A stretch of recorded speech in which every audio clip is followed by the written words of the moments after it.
गरीब लड़की पर फिदा हुआ करोड़पति लड़का हेली कॉप्टर से बारात लेकर गांव गया। एक छोटी सी झोपड़ी, एक गरीब लड़की और एक हेलीकॉप्टर जो रातों रात उसकी जिंदगी बदल देगा। ये कहानी सुनकर आप यकीन नहीं करेंगे। जी हाँ मेरे प्यारे दोस्तों, लेकिन ये एक सच्ची कहानी है।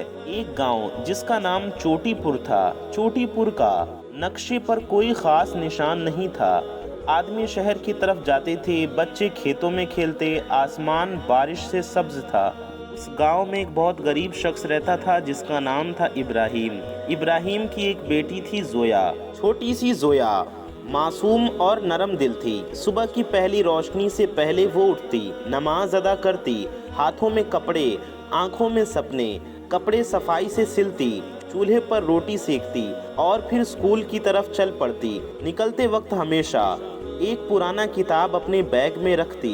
उसकी आवाज़ हल्की सी थी, पर जिंदगी की हर मुश्किल में एक अजीब सा हौसला था। गांव वाले कहते वो लड़की अल्लाह की नेक बंदी है। जोया के घर वाले बहुत गरीब थे। उसके अब्बा रोजाना मजदूरी करते, माँ छोटी मोटी सिलाई का काम करती। खर्चा मुश्किल से निकलता, कभी कभी रोजी कम मिलती तो रात का खाना अधूरा रहता। फिर भी घर में मोहब्बत थी, हर चेहरे पर ईमान की चमक। लेकिन जोया की एक छोटी सी तमन्ना थी, सिर्फ ये कि वो अच्छे कपड़े पहने, सिर्फ ये कि उसकी माँ को एक दिन आराम मिले, सिर्फ ये कि उसका छोटा भाई स्कूल जाए बिना डर के। गांव के पास ही एक बड़ा शहर था। शहर में बिजनेस था, दुकान थी और एक अमीर खानदान भी रहता था। उनका नाम था मिर्ज़ा खानदान। मिर्ज़ा साहब शहर के मशहूर बिजनेसमैन थे। उनके पास इज्जत थी, पैसा था और सपने जो पैसे के साथ आ सकते थे। मिर्ज़ा खानदान का एक बेटा था, नाम आदिल। आदिल शहर का बड़छाप, तालीम हासिल शुदा, लेकिन दिल से सादा था। वो कभी शहर के शोर से परे होना चाहता था। उसकी अम्मी कहती थी, आदिल हम अच्छे रिश्तों की तलाश में हैं। पर आदिल को कुछ ऐसा चाहिए था जो उसको अंदर से सुकून दे, एक इंसान जो सच्चाई से जुड़ा हो। एक दिन मिर्ज़ा की दादी जो ज़्यादा उम्र में शहर से वापस अपने पिंड आई, अपने गांव आई। उन्होंने जोया को देखा। दादी का घर छोटीपुर से ज़्यादा दूर नहीं था, बस एक गली, एक खुला मैदान और दादी का छोटा सा आंगन। दादी रात को अपनी छत से नजरें घुमाती और एक दिन उसकी नज़र जोया की तरफ गई। जोया सुबह की नमाज अदा कर रही थी। उसकी साफ नीयत और चेहरे पर एक रोशनी थी। दादी ने कहा, ये लड़की कुछ खास है। दादी की बात ने शहर में लहरों को जगाया। आदिल ने भी जोया को देखा। पहली नज़र में ही उसे जोया पसंद आ गई। वो खामोश था, उसके दिल में क्वेश्चंस उठने लगे। अगर किसी गरीब लड़की के अंदर इतना सच है तो क्या मैं उसे छोड़कर सिर्फ पैसा ढूंढता रहूं? आदिल ने अपने वालिद से कहा कि वो एक लड़की ढूंढ रहा है जो दीनदार है, ईमानदारी से भरी है। उसके वालिद ने थोड़ा हैरान होकर पूछा, तुम्हारे लिए ये ज़रूरी क्यों है? आदिल ने जवाब दिया, मेरे लिए मोहब्बत और नेकी पैसों से ज़्यादा अहमियत रखती है। जोया की ज़िंदगी एक सांस की तरह चल रही थी। हर दिन एक मुसीबत, हर रात एक दुआ। उसके सपने छोटे थे लेकिन दिल बड़ा था। और जब मिर्ज़ा ख़ानदान ने पहली बार उनसे रिश्ते की बात की, जोया के घर वालों के चेहरे पर पहले तो हैरानी थी। सोचो, एक हेलीकॉप्टर, एक शहरी ख़ानदान और हमारी झोपड़ी, क्या सच में कोई इतना जज्बा रखेगा? पर दुनिया में कुछ ऐसे लम्हे आते हैं जो आपकी सोच से बाहर होते हैं। मिर्ज़ा ख़ानदान ने पहले तो बड़ी एहतियात दिखाई। उनके लोगों ने कहा, हम ऐसे रिश्तों को खुशी से देखना चाहते हैं जो ईमान और सच्चाई पर मबनी हो। मगर जोया के घर वालों को डर था, अमीर लोग और हमारी झोपड़ी, कहीं हमारी बेटी बेइज्जत ना हो जाए। वो डरते थे कि ये सब सपना ना रह जाए। जब रिश्ते की बात आगे बढ़ी तो आदिल ने खुद आने का फैसला किया। वो गांव आकर जोया को देखा।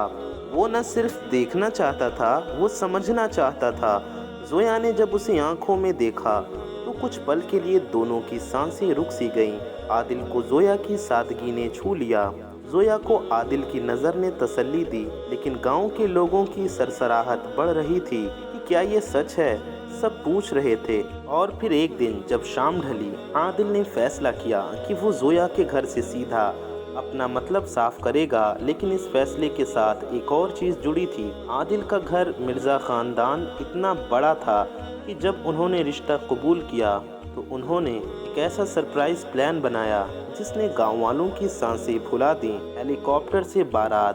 زویا نے کبھی ہیلی کاپٹر دیکھا نہیں تھا، اس نے فلم میں دیکھا تھا، پر اپنی جھوپڑی کے آنگن میں کبھی سوچا بھی نہیں تھا کہ وہ کسی ہیلی کاپٹر کی سندر روشنی میں نکاح کے کپڑے پہنے گی۔ اور یہ سب اب کہانی کا آخری موڑ ہے۔ اگلے دن صبح کی روشنی تھوڑی تیز تھی، لیکن گاؤں میں کچھ عجیب سا سکون بھی تھا۔ زویا کا دل دھڑک رہا تھا۔ کل رات سے اس کے دماغ میں صرف ایک سوال تھا کہ کیا یہ سچ ہے؟ کیا سچ میں کوئی اتنا امیر لڑکا ہماری جھوپڑی تک آ سکتا ہے؟ اور پھر وہ پل آ گیا۔ دور سے ہیلی کاپٹر کی گونج سنائی دی۔ گاؤں کے لوگ چھتوں پر، کھیتوں کے کنارے، سب ادھر ادھر دیکھ رہے تھے۔ زویا نے پہلی بار اتنی بڑی مشین دیکھی جو آسمان سے زمین کی طرف آ رہی تھی۔ ہیلی کاپٹر کے نیچے سے ہوا کا جھونکا آیا اور جھوپڑی کا پرانا کپڑا اڑتے ہوئے زویا کی چھوٹی سی دنیا میں ایک نئی روشنی لے کر آیا۔ عادل نے ہیلی کاپٹر کے دروازے سے دیکھا۔ زویا کو ایک پل کے لیے سمجھ نہیں آیا کہ کیا ہو رہا ہے۔ اس کی آنکھیں بڑے بڑے سپنوں جیسی چمک رہی تھی۔ وہ خود بھی حیران تھی۔ اس کے دماغ میں 1000 سوال، پر دل کے اندر صرف ایک جذبہ کہ کیا یہ سچ ہے یا صرف ایک سپنا۔ وہ زویا جو جب چھوٹی تھی تو سادے کپڑوں میں اسکول جاتی تھی، اب بڑی ہونے کے بعد اسے اس کے سپنوں کا شہزادہ ہیلی کاپٹر سے شادی کرنے آیا ہے۔ دوستوں، ہیلی کاپٹر کی سیٹ سے اترتے ہی عادل نے ہاتھ بڑھا کر کہا، زویا میں یہاں صرف آپ سے ملنے اور آپ کے سپنوں کو سمجھنے آیا ہوں۔ پہلے تو زویا کے گھر والے ہچکچا رہے تھے، لیکن پھر ان کا رشتہ طے ہو گیا، اور جب زویا کی شادی کی عمر ہو گئی تو عادل کی زویا سے شادی ہو گئی اور دونوں ہیلی کاپٹر سے روانہ ہوئے۔